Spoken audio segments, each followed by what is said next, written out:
So welcome you all once again.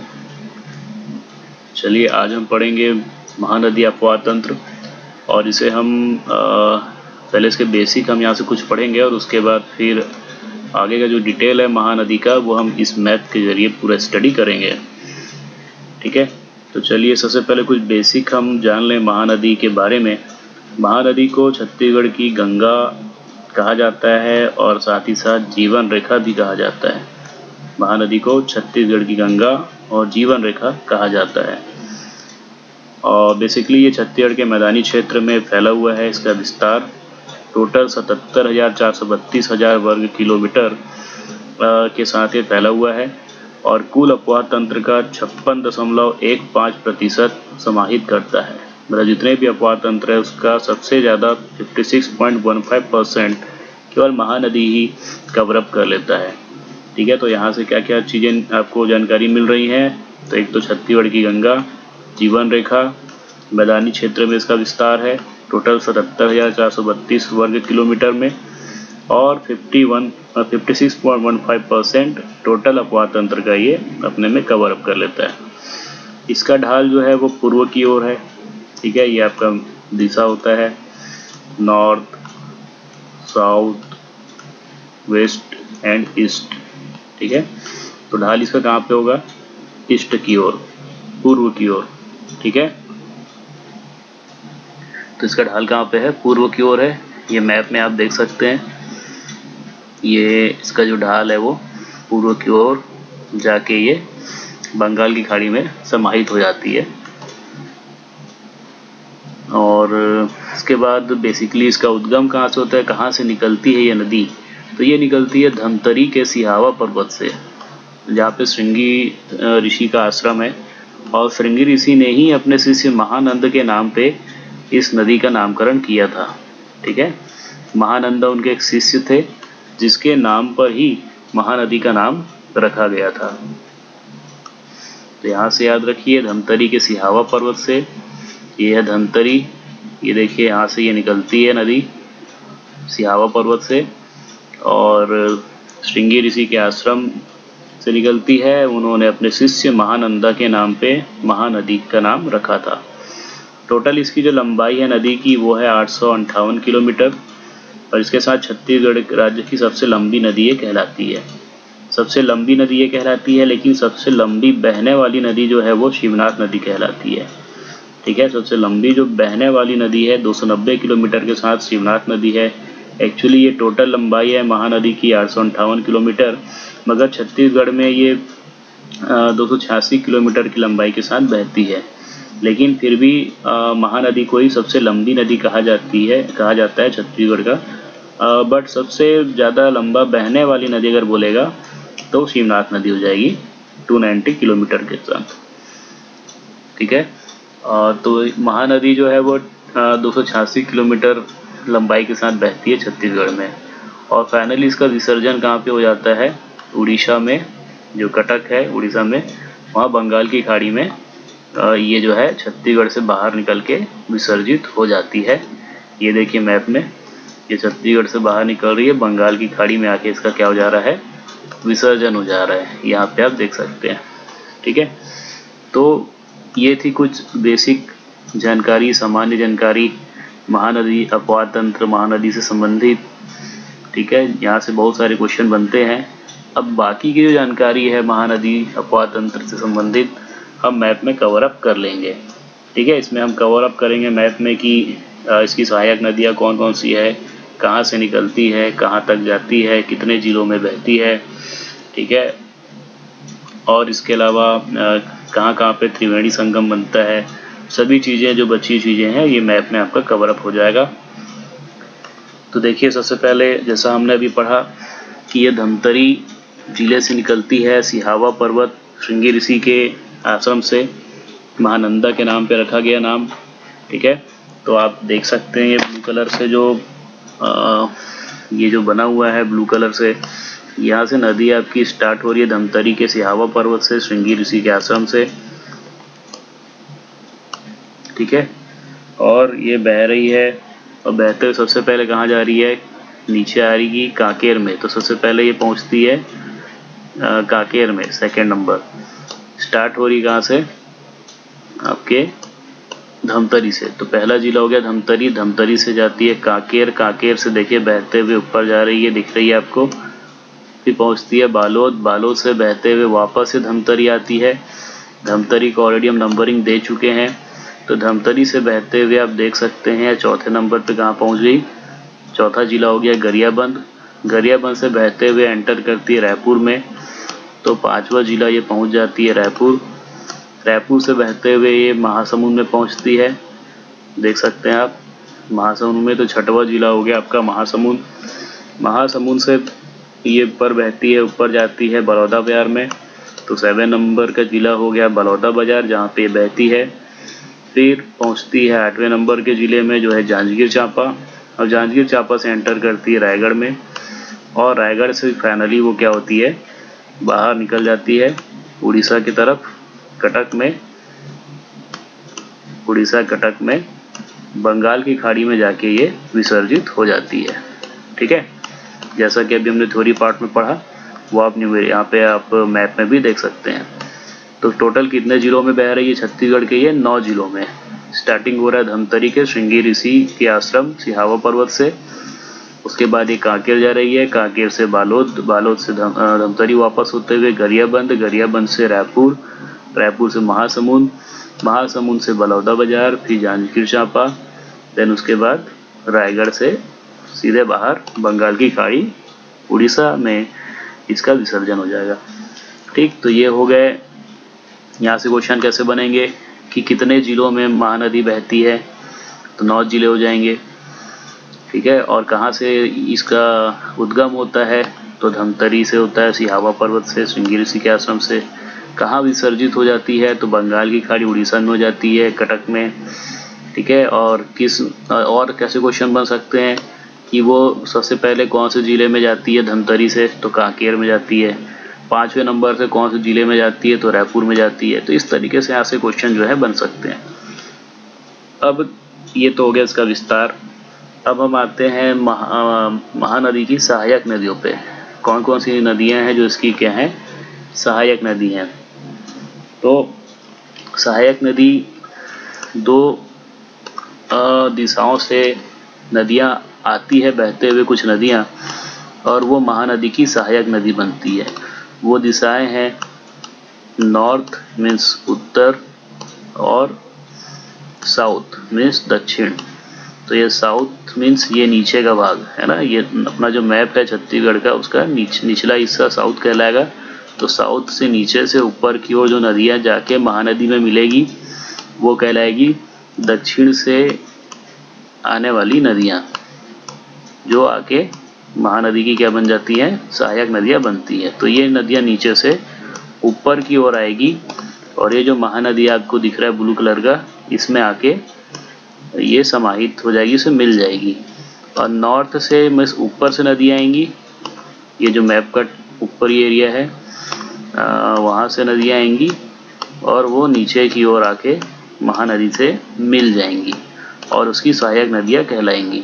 ठीक है, तो इस ऊपर एरिया से कहीं से भी ऊपर से होते हुए नीचे आके मिल रही हैं इस महानदी से ब्लू कलर से, तो उसको हम कहेंगे उत्तर दिशा से आने वाली नदियाँ। और नीचे से ऊपर की वजह से मिल रही हैं, तो उसे हम कहेंगे दक्षिण दिशा से आकर मिलने वाली नदियाँ। तो सबसे पहले देखते हैं कौन सी नदी जो है वो सबसे पहले मिल रही है। तो हम चालू करेंगे दक्षिण से, मीन्स नीचे। तो मैं पेन कलर पहले बदल लूँ, let me change my pen colour.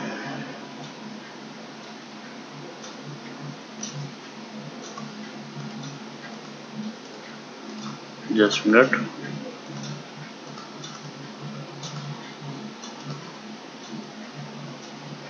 चलिए हम यहाँ पे ले लेते हैं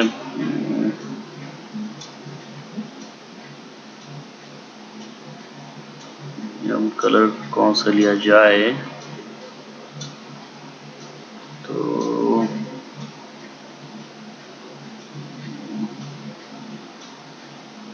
ये मैं ले लेता हूँ डार्क ब्लू कलर। ठीक, तो चलिए देखते हैं। सबसे पहले है सिलियारी नदी है जो धमतरी में है। ठीक है, तो ये देखिए लिखा हुआ है रेड कलर के पेन से, सिलियारी नदी है। ये सिलियारी नदी यहीं का यहीं देखिए नीचे से आ रही है ऊपर, और यहीं के यहीं किससे मिल जा रही है, आपके महानदी से मिल जा रही है, और इसकी सहायक नदी बन रही है। ठीक है, ये हो गया आपका सिलियारी नदी। सिलियारी नदी के बारे में और भी कुछ बातें हैं जो मैं आपको बता दूं। पहली नदी हो गई सिलियारी नदी, पहले तो आप याद रखिए। और सिलियारी नदी से संबंधित मैं कुछ बातें लिख रहा हूँ जो मैं बाहर लिख रहा हूँ मैप के। सिलियारी नदी में मॉडम सिली जलाशय है। ठीक है, कौन सा जलाशय, मॉडम सिली जलाशय। तो ये आप राइटिंग अंडरस्टेबल है आपके लिए थोड़ा सा। मॉडम सिली जलाशय यहाँ पे है। ठीक है, याद रखिएगा सिलियारी नदी पे कौन सा जलाशय है, मॉडम सिली जलाशय सिलियारी नदी पे। और ये सिलियारी नदी डायरेक्ट, ये भी दुर्ग से ही निकल रही है, तो दुर्ग में ही वो क्या हो जा रही है, मिल जा रही है महानदी से। ठीक, तो पहली नदी हो गई सिलियारी नदी। उसके बाद आता है दूध नदी जो कांकेर में आप देख सकते हैं। तो ये दूध नदी भी कहीं यहाँ से ही निकलती है, एक बार पेन कलर चेंज कर लें, यहाँ कहीं से निकलती है और देखिए यहाँ पे आके यहीं के यहीं क्या हो जा रही है, महानदी से मिल जा रही है। ठीक है, तो ये दूध नदी भी मिल गई किससे, महानदी से। और ये निकलती है मलाज कुंदम पहाड़ी, एवं यहाँ पे एक जलप्रपात भी है मलाज कुंडम पहाड़ी, और इसी को जलप्रपात भी कहते हैं। बेसिकली मलाज कुंडम की पहाड़ी से निकलती है दूध नदी, और कांकेर से ही निकलती है, कांकेर में ही महानदी से मिल जाती है। ठीक, उसके बाद जो थर्ड नदी हमारी है वो है आपकी पैरी नदी, ये दिख रही है आपको। ठीक है, पैरी नदी यहाँ पे। तो पैरी नदी जो है वो बहती है और गरियाबंद में, देख सकते हैं आप गरियाबंद में पैरी नदी। बट पैरी नदी बह रही है और जाके ये मिलती है महानदी से, ये जा रही है और ये मिल गई। ठीक है, पैरी नदी। लेकिन इससे पहले यहाँ पे कुछ और भी होता है कि पैरी नदी में आके एक नदी मिलती है, वो है सोंडूर नदी। ये देखिए बाहर से निकल रही है उड़ीसा से, सोंडूर नदी निकलती है बाहर उड़ीसा से, और ये आती है ऊपर बहते हुए गरियाबंद में एंटर करती है, और यहाँ कहीं पे किसी भी जगह किससे मिल जाती है, पैरी नदी से पहले मिलती है। ठीक है, और उसके बाद फिर ये बह जाती है, जाके दोनों मिलके बहती हैं और जाके महानदी में मिल जाती है। तो ये जहाँ पे मिलती है दोनों, सोंडूर नदी और पैरी नदी, ये जगह जो है वो शहर जो है वो है राजिम शहर। ठीक है, राजिम शहर में मिल रहे हैं, और यहाँ पे कहीं ना कहीं तीनों नदियाँ मिल जा रही हैं, महानदी भी, क्योंकि महानदी राजिम में भी बहती है, तो ये तीनों नदियाँ यहाँ पे मिल जाती है और एक त्रिवेणी संगम बनाती है। ठीक है, कौन कौन सी नदियाँ बना रही हैं, पैरी सोंडूर, ठीक है, सोंडूर नदी, पैरी नदी और महानदी क्या बना रहे हैं, त्रिवेणी संगम। तो ये आप याद रखेंगे, पहला त्रिवेणी संगम बन गया, महानदी तो रहेगी इसमें, महानदी कॉमन है, उसके साथ साथ दो नदी यहाँ पे आ गई, पैरी नदी एंड सोंडूर नदी। सोंडूर नदी बाहर उड़ीसा से आ रही है। अब सोंडूर नदी के बारे में आपको मैं कुछ बता दूं, यहाँ पे सोंडूर परियोजना है जो 1979 में स्टार्ट हुआ था, 1979 में स्टार्ट हुआ था सोंडूर परियोजना। किसके मदद से, तो वर्ल्ड बैंक के, विश्व bank, WB means world bank, world bank को हम बोलते हैं हिंदी में, विश्व बैंक के सहयोग से सोंडूर परियोजना यहाँ पे चालू हुआ था। और जो स्थान है वो है, जहाँ से निकलती सोंडूर नदी वो है नवरंगपुर। जो स्थान उड़ीसा में जो स्थान है वो है नवरंगपुर, ये भी आप याद रखेंगे, नवरंगपुर। ठीक है, तो अभी तक हमने जो दक्षिण से मतलब नीचे से ऊपर की ओर जो नदियाँ के मिल रही है महानदी में वो डिस्कस किया है। फिलहाल जो नदियाँ डिस्कस की हैं उसको रिवाइज किया जाए। सिलियारी नदी जिसमें मॉडम सिली जलाशय है, ये मिल जा रही है डायरेक्ट धमतरी से ही। कांकेर से दूध नदी मिल रही है, अब इनका नाम भी आपको याद रखना है। तो दूध नदी, तो दूध से आपको याद रहेगा सिलियारी, यारी मित्रता से याद कर लीजिए, धमतरी में दोस्ती यारी ज़्यादा होती है, लोगों की अच्छी दोस्ती होती है, इस तरीके से याद कर लीजिए। पैरी नदी गरियाबंद में बह रही है, पैरी नदी में आके सोंडूर नदी मिल रही है और सोंडूर और पैरी दोनों मिल जा रहे हैं महानदी से राजिम में और त्रिवेणी संगम बना रहे हैं। तो पहला त्रिवेणी संगम बन गया। सोंडूर को आप सिंदूर से याद कर लीजिए, पैरी को पैर से याद कर लीजिए, पैर सिंदूर। तो इस तरीके से आप नदियों के नाम को याद रख सकते हैं भाई। अब हम अगली नदी देखते हैं जो है आपकी यहाँ दिख रहा है मुझे महासमुंद में सूखा नदी, ये देख सकते हैं आप, सूखा नदी। ठीक है, तो सूखा नदी जो है वो तुम गांव से निकलती है, महासमुंद के तुम गांव से निकलती है और ये बाहर ही बाहर बहती है और जाके बाहरी बाहर क्या होती है, उड़ीसा की तरफ बह जाती है और जाके बाहरी बाहर महानदी से मिल जाती है। देख सकते हैं आप, मिल रही है यहाँ पे आके। ठीक है, तो ये हो गया सूखा नदी।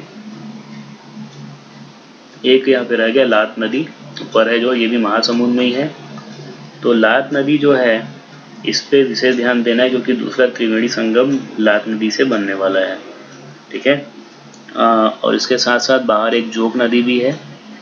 तो लात और जोक का नाम याद रखने के लिए मैं आपको ट्रिक बता दूं। जोक एक कीड़ा भी होता है जो खून चूसता है, तो आप ऐसे याद कर सकते हैं कि लात में क्या चढ़ गया, जोंक चढ़ गया। ठीक है, तो इससे आपको याद हो जाएगा नाम। तो पहले लात नदी को देखते हैं। तो लात नदी जो है वो बहती है और यहाँ कहीं से बहना चालू होगी और रायगढ़ से होते हुए ये जांजगीर चांपा में जाके मिल जाती है। ठीक है, महानदी से। ये देखिए, ये यहाँ कहीं पे मिल रही। मैं एक बड़ा सर्कल बनाऊंगा क्योंकि यहाँ पे त्रिवेणी संगम बनने वाला है। ठीक है, त्रिवेणी संगम किसके साथ बनेगा, तो उत्तर से एक नदी आएगी, दूसरी नदी उसके साथ मिलेगा। तो फिलहाल इसको डबल लाइन कर देते हैं। तो लात नदी से लात नदी निकल रही है और रायगढ़ से होते हुए जांजगीर चांपा में यहाँ कहीं पे आके चंदरपुर में मिलती है। ठीक है, तो अभी त्रिवेणी संगम नहीं बना है क्योंकि वो दूसरी नदी जो ऊपर से आएगी उसके साथ बनेगा मांड नदी से, है ना। तो जब मांड नदी पढ़ेंगे तो उस टाइम बन जाएगा त्रिवेणी संगम। अब बात करते हैं जोक नदी की। ठीक है, तो जोक नदी जो है वो भी बहती है और ये सबसे पहले घुसती है महासमुंद में ही।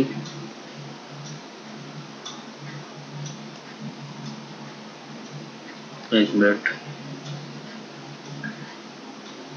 सूखा नदी आपका हो गया, सूखा नदी महासमुंद, एंड जोक नदी भी महासमुंद से आती है। एक्चुअली मैं यहाँ पे दूर में लिख दिया मैंने जोक नदी को।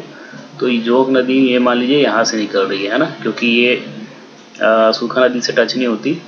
ठीक है, तो यहाँ कहीं से निकल रही है जोक नदी, अंदर आती है और अंदर आते हुए ये बहती है जोक नदी बलौदा बाजार से होते हुए।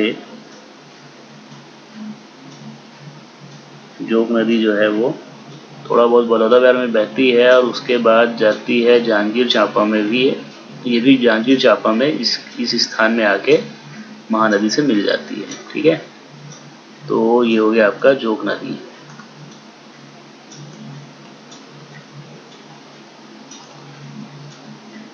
तो ये जोक नदी का हिस्सा है। ठीक है, तो जोक नदी कुछ बहना चालू हुई बाहर उड़ीसा से ही, सोने बेरा की पहाड़ से बहती है ये, और ये बहते हुए सबसे पहले महासमुंद में एंटर करती है, बलौदा बयार होते हुए ऊपर जाती है जांजगीर चांपा में, शिवरी नारायण क्षेत्र में महानदी से मिल जाती है। और जोक नदी के साथ मिलेगी शिवनाथ नदी जो उत्तर से आएगी और यहाँ भी एक त्रिवेणी संगम बनेगा। जहाँ पे मैं सर्कल डार्क नीला कर रहा हूँ वहाँ पे क्या बनने वाला है, संगम बनने वाला है, त्रिवेणी संगम। एक त्रिवेणी संगम यहाँ पे बन चुका है हमारा। ठीक है, जो दक्षिण से आने वाली दोनों नदियों से मिल के बन जा रहे हैं। लेकिन यहाँ त्रिवेणी संगम बनेगा, उत्तर दिशा से आने वाली दो नदियाँ आएंगी और इनसे मिलेंगी इसी स्थान पे और त्रिवेणी संगम बनेगा। तो ये हो गया आपका दक्षिण दिशा से आने वाली नदियाँ, जिसमें दूध नदी, सिलियारी नदी, पैरी नदी, सोंडूर नदी, सूखा नदी, लात नदी, जोक नदी, ये सब नदियाँ हमने पढ़ा। ठीक है, अब हम पढ़ेंगे उत्तर दिशा से जो नदियाँ आती है और आके मिलती हैं महानदी से, उन नदियों को हम पढ़ेंगे। इसमें सबसे पहले आप देख सकते हैं यहाँ लिखा है ऑरेंज कलर में शिवनाथ नदी। तो इसको समझने के लिए हम पेन का कलर बदल देंगे जिससे आपको आइडेंटिफाई करने में प्रॉब्लम नहीं हो। ठीक है, so I am going to change my pen colour, dark red में ले रहा हूँ। ओके, तो सबसे पहले शिवनाथ नदी। शिवनाथ नदी उत्तर दिशा से निकलेगी, उत्तर से आके मिलेगी। ये निकलती है शिवनाथ नदी महाराष्ट्र से गोंडरी गांव गढ़चिरौली से। गोंडरी गांव गढ़चिरौली से निकलती है, सबसे पहले राजनांदगांव जाती है, राजनांदगांव से दुर्ग में एंटर करती है, दुर्ग से बेमेतरा पहुंचती है। ठीक है, बेमेतरा से ये पहुंच जाती है मुंगेली बहते हुए, मुंगेली से एंटर करती है ये बिलासपुर में, बिलासपुर से ये बहते हुए जो है जाती है बलौदा बाजार में, देखिए नीचे आ गई, और यहाँ से ये एंटर करती है जांजगीर चांपा में इस स्थान में। ठीक है, जहाँ पे कौन सी नदी थी आपकी, जोक नदी आई थी। देखो जोक नदी आई थी इस पॉइंट पे, इसी पॉइंट पे आके शिवनाथ नदी भी मिल जाती है, और ये पॉइंट कहलाता है शिवरी नारायण। शिवरी नारायण में जोक नदी और शिवनाथ नदी क्या बना दी, एक त्रिवेणी संगम बना दी। तो एक त्रिवेणी संगम यहाँ पे बन गया। ठीक है, तो शिवनाथ नदी का उद्गम कहाँ से हो रहा है, गढ़चिरौली गोंडरी गांव महाराष्ट्र से होते हुए राजनांदगांव में एंटर करते हुए दुर्ग बेमेतरा मुंगेली बिलासपुर बलौदा बाजार होते हुए जांजगीर चांपा में जाके जहाँ पे जोक नदी आके मिली थी महानदी से, उसी स्थान पे शिवनाथ नदी भी मिलती है, शिवरी नारायण जो स्थान कहलाता है, और यहीं पे एक त्रिवेणी संगम बन जाता है।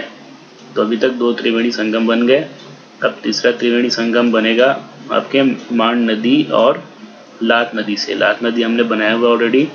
तो मांड नदी निकलती है सरगुजा से, तो पहले मांड नदी को ही पढ़ लेते हैं। तो ये भी उत्तर से आ रही है, नीचे की ओर आ रही है। तो देखिए मांड नदी कैसे बहती है, मांड नदी सबसे पहले मेन पार्ट क्षेत्र से निकलती है सरगुजा के, और ये बहते सबसे पहले जसपुर में आती है, जसपुर से बहते हुए ये नीचे आती है रायगढ़ में। ठीक है, और रायगढ़ से ये एंटर कर देती है जांजगीर चांपा में, और यहाँ पे आके मिल जाती है। ठीक, ये देखिए इसका बहाव देखिए आप, सरगुजा से जसपुर रायगढ़ से एंटर करेगी जांजगीर चांपा, और इस पॉइंट में आके मिल गई जहाँ पे लात नदी महानदी से मिली थी। और ये क्षेत्र कहलाता है चंदरपुर। ठीक है, कौन क्षेत्र कहलाता है, चंदरपुर, और यहाँ पे एक त्रिवेणी संगम और बन गया। तो ऐसे करके आप देखें 3 त्रिवेणी संगम बने। तो ये आप नोट्स में बनाइएगा, याद रखिएगा। एक तो सोंडूर और पैरी नदी से बना राजिम में, ये तटीय क्षेत्र तटीय शहर भी कहलाते हैं महानदी के, राजिम चंद्रपुर और शिवरी नारायण। शिवरी नारायण में बना जोक नदी और शिवनाथ नदी से त्रिवेणी संगम, और चंद्रपुर में जांजगीर चांपा में ही, ये दोनों जांजगीर चांपा में ही बन रहे हैं ना, जांजगीर चांपा में सरगुजा से निकलने वाली मांड नदी और लात नदी जो महासमुंद से निकल के ऊपर आई थी, ये दोनों के संगम से त्रिवेणी संगम और बना। ठीक, अब देखिए और भी नदियां हैं। तो उसके बाद है हसदेव नदी। हसदेव नदी भी ऊपर उत्तर से नीचे की ओर आती है। हसदेव नदी देख सकते हैं कोरिया से निकलती है, कोरिया के देवगढ़ कैमूर पहाड़ी से निकलती है, सोनहट तहसील से। ठीक, तो यहाँ से निकलती है हसदेव नदी, और सबसे पहले ये पहुँचती है कोरबा। ठीक है, कोरबा से होते हुए ये बहती जाती है और सीधे ये पहुँच जाती है कहाँ पे, जांजगीर चांपा में, यहाँ कहीं पे आके मिल जाती है महानदी से। ठीक है, तो देखिए इसका बहाव कहाँ से कहाँ तक है हसदेव नदी का, ये बह रही है, सीधे निकल रही है जांजगीर चांपा से। यहाँ पे थोड़ा बिलासपुर में टच हो गया, बट बिलासपुर में नहीं आती है ये, मैं इसे मिटा दूँ। ठीक है, तो ये कोरबा से ही होते हुए बहते हुए जांजगीर चांपा में आके मिल जाती है। ठीक है, कोरिया कोरबा एंड जांजगीर चांपा तक बहती है, जांजगीर चांपा में आके महानदी से मिल जाती है और सहायक नदी कहलाती है महानदी। ठीक, अब इसके बाद हम देखते हैं नेक्स्ट नदी जो है वो है, यहाँ पे दिख रहा है आपको कोरबा में बोरई नदी। कोरबा से बोरई नदी निकलती है और ये नीचे आके जांजगीर चांपा में मिल जाती है किससे, महानदी से। ठीक है, ये देख सकते हैं आप। तो अभी तक कौन कौन सी नदियाँ हो गई उत्तर से, शिवनाथ नदी, हसदेव नदी, बोरई नदी, मांड नदी। अब देख सकते हैं एक दिख रहा है आपको ईब नदी। तो ईब नदी जसपुर जिले से निकलती है और ये बह के बाहर बंगाल की खाड़ी में जहाँ विसर्जन होता है महानदी का, वहाँ पे ये मिल जाती है। उसी तरीके से केलो नदी भी ऊपर से नीचे की ओर आती है, बाहर क्या होती है, मिल जाती है बंगाल की खाड़ी में, उड़ीसा में जो महानदी जा रही है वहाँ पे जाके मिल जाती है। ठीक है, एक सुरंगी नदी भी मैंने लिखा है, सुरंगी नदी एक्स्ट्रा यहाँ पे लिखा है मैंने। ये भी बाहर क्या होती है, रायगढ़ से बहती है सुरंगी नदी और बाहर उड़ीसा में ही मिल जाती है महानदी से। तो ये तीनों नदियाँ बाहर मिल जा रही है। ये नीचे से मतलब दक्षिण से ऊपर की ओर आ रही है और ईब नदी, केलो नदी ऊपर उत्तर से नीचे की ओर आ रही है। ठीक है, दक्षिण से उत्तर की ओर, उत्तर से दक्षिण की ओर से बोल सकते हैं आप। तो ईब नदी जसपुर से नीचे आ गई, केलो नदी बाहर रायगढ़ से आ गई। ठीक है, तो ये हो गया आपका मैप के थ्रू हमने देख लिया सहायक नदियाँ, कौन कौन सी नदियाँ हैं इसकी सहायक और कहाँ से आके ये मिल रही है, पूरा हमने मैप में कवर अप कर लिया। इसको मैं छोटा कर देता हूँ मैप को, तो आपको एक बार में ये दिखने लग जाएगा। ठीक है, इसका आप स्क्रीनशॉट ले सकते हैं और इसके बाद फिर ये मैप भी मैंने बनाना आपको बताया है, तो इस मैप को बना के आप अपने तरीके से इसको ड्रॉ कर सकते हैं। स्क्रीनशॉट लेने के लिए मैं इसको थोड़ा छोटा भी कर देता हूँ या बड़ा करके इसको मैं आधा रोक देता हूँ थोड़ी देर के लिए। यहाँ तक मैंने रोक दिया है, आप स्क्रीनशॉट ले सकते हैं और फिर मैं और नीचे ले जाता हूँ। अब इतने का भी स्क्रीनशॉट आप ले सकते हैं और उसके बाद अपना नोट्स इसके बेस पे तैयार भी कर सकते हैं, है ना। तो इस तरीके से हमने ये भी डिस्कस कर लिया त्रिवेणी संगम कहाँ पे बन रहा है और कौन कौन सी सहायक नदियाँ हैं, कैसे आके मिल रही हैं, सभी चीज़ें हमने डिस्कस यहाँ पे कर लिया। अब कुछ एक्स्ट्रा पॉइंट्स हैं जो मैं आपको बता दूं, जो डिस्कस हम कर सकते हैं अभी और 2 मिनट, और उसके बाद फिर हमारा ये चैप्टर पूरा कंप्लीट हो जाएगा। ठीक है, तो ये बेसिक हमने पढ़ा था शुरू में, तो यहीं पे मैं कुछ चीज़ें आपको बता दूं और कि महानदी को प्राचीन काल में क्या कहा जाता था। प्राचीन इसका जो नाम था वो था कनक नंदिनी। ठीक है, तो यहाँ पर मैं अपने हैंड राइटिंग में लिख देता हूँ माउस से, कनक नंदिनी इसका प्राचीन नाम है, आप याद रखेंगे। एक्चुअली माउस से थोड़ा राइटिंग जो है वो बिगड़ जाती है, बट आपको समझ में आ जाएगी। तो पूछता है कई बार एग्जाम में कि इसका प्राचीन नाम क्या था, तो कनक नंदिनी जो है इसका प्राचीन नाम है। ठीक है, याद रखेंगे। इसके अलावा सतयुग में इसको अगर बात करें, सतयुग में, तो सतयुग में इसको हम क्या कहते थे, नीलोत्पला। ठीक है, नीलोत्पला के नाम से जाना जाता था सतयुग में। तो ऐसे कुछ पुराने नाम है इसके।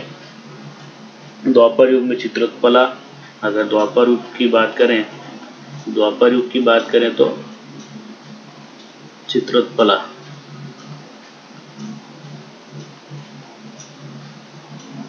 ये इस नदी को अलग अलग नाम से अलग अलग युग में जाना जाता था और वर्तमान में तो फिलहाल महानदी के नाम से जाना जाता है। प्राचीन काल में कनक नंदिनी, सतयुग में नीलोत्पला और द्वापर में चित्रोत्पला। तो इसको मैं आपको याद करा दूं, द्वापर में द्वार जैसा कुछ लग रहा है, तो द्वार में चित्र बना हुआ है, तो इस तरीके से याद कर लीजिए, द्वार में चित्र। सत नीलोत्पला, सतयुग इसमें 7 आ रहा है, तो 7 अलग अलग प्रकार के नीला कलर, ब्लू कलर, 7 अलग अलग प्रकार के, ऐसा कुछ भी आप जोड़ के याद कर सकते हैं। और कनक नंदिनी प्राचीन नाम। तो ये कुछ चीज़ें रह गई थी जो मैंने आपको बता दिया अभी। अब इसमें ये महानदी पूरा कंप्लीट हो गया, आपका ऑलमोस्ट पूरा ही कंप्लीट हो गया मेन पार्ट। अब इसका ऑब्जेक्टिव आप बनाएंगे तो आपसे बनने लग जाएगा। ठीक है, तो आज के वीडियो में इतना ही। Thanks for watching. आज हमने पढ़ा महानदी अपवाह तंत्र। नेक्स्ट क्लास में हम शिवनाथ नदी और बाकी नदियों का भी अपवाह तंत्र लेकर आएंगे। आज के लिए इतना ही है। ये वीडियो अच्छा लगा है आपको तो ज़रूर लाइक कीजिए, सब्सक्राइब कीजिए और अपने कमेंट में बताइए आपको वीडियो कैसा लगा। Thank you.